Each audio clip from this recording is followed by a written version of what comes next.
Assalamualaikum, jumpa lagi bersama saya Rani Yunika Sari. Hari ini kita akan membahas tentang cerita fantasi. Apa itu cerita fantasi? Cerita fantasi merupakan salah satu genre cerita yang sangat penting untuk melatih kreativitas. Nah, berfantasi secara aktif itu bisa mengasah kreativitas seseorang. Fantasi terbagi menjadi dua. Yang pertama, fantasi aktif, yang kedua, fantasi pasif. Fantasi aktif yaitu fantasi yang dikendalikan oleh akal pikiran dan kemauan. Contohnya, seorang penulis, perancang busana, atau pelukis. Mereka berkreasi dan kemudian mewujudkan daya kreasinya itu dalam bentuk karya. Nah, kemudian kalau fantasi pasif adalah fantasi yang tidak dikendalikan. Jadi seolah-olah orang yang berfantasi itu hanya sebagai wadah tanggapan. Contohnya orang yang sering melamun atau orang yang sedang melamun. Nah, itu disebut fantasi pasif. Secara umum, suatu cerita fantasi mempunyai ciri-ciri. Yang pertama, terdapat unsur keajaiban atau keanehan atau kemisteriusan. Yang kedua, ide cerita sangat terbuka terhadap daya hayal penulis. Yang ketiga, menggunakan berbagai latar, misalnya latar waktu dan juga ruang. Kemudian yang keempat, tokoh yang ditampilkan memiliki kesaktian atau hal-hal ajaib. Yang kelima, bersifat fiksi atau hayalan.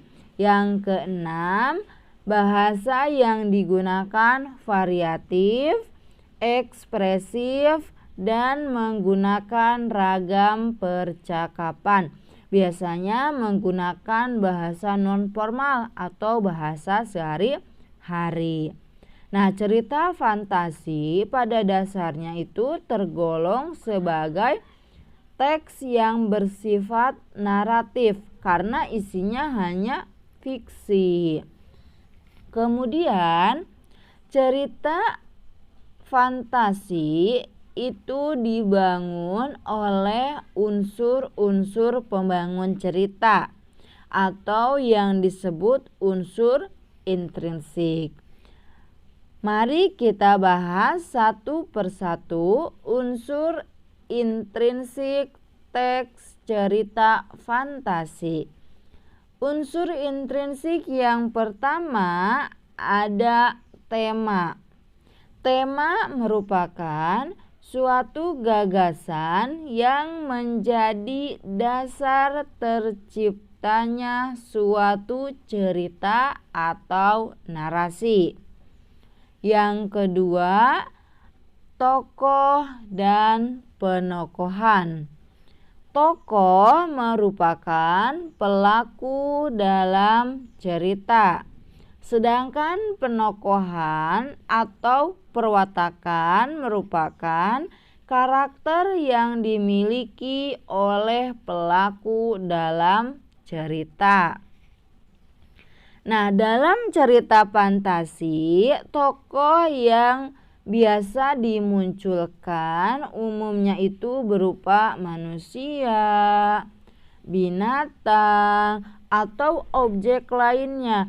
Objek lainnya itu misalnya peri, dewi-dewi, atau makhluk ajaib. Berdasarkan perwatakannya, ada 3 jenis tokoh dalam cerita. Yang pertama, tokoh protagonis. Yang kedua, tokoh antagonis. Dan yang ketiga, ada tokoh tritagonis. Tokoh protagonis itu tokoh yang baik. Tokoh antagonis, tokoh yang jahat atau penentang. Yang ketiga, tokoh tritagonis atau tokoh pembantu. Biasanya dia berada di tengah-tengah antara tokoh protagonis dan antagonis. Kemudian yang ketiga, latar. Latar merupakan keterangan mengenai tempat, waktu, dan suasana terjadinya cerita. Nah, latar dalam cerita fantasi meliputi latar tempat, latar waktu, dan juga suasana. Latar tempat contohnya rumah, kamar, sekolah, kantin, dan lainnya.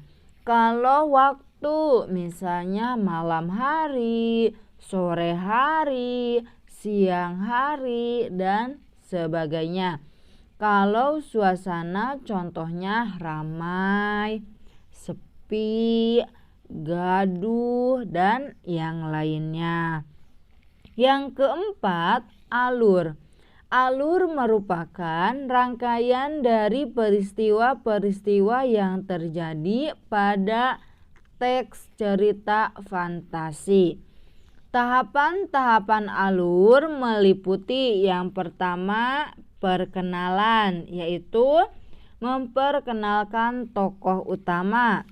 Yang kedua, penampilan masalah atau pemunculan masalah, yaitu tokoh utama mulai menghadapi masalah. Yang ketiga, klimaks atau puncak ketegangan, yaitu tokoh utama mengalami konflik. Yang keempat, anti klimaks, ketegangannya sudah menurun, yaitu konflik yang dihadapi tokoh utama mulai menurun. Yang kelima, peleraian atau penyelesaian, yaitu konflik yang dihadapi tokoh utama sudah selesai. Kemudian yang kelima, sudut pandang. Sudut pandang merupakan cara pengarang memposisikan diri dalam cerita yang ditulisnya.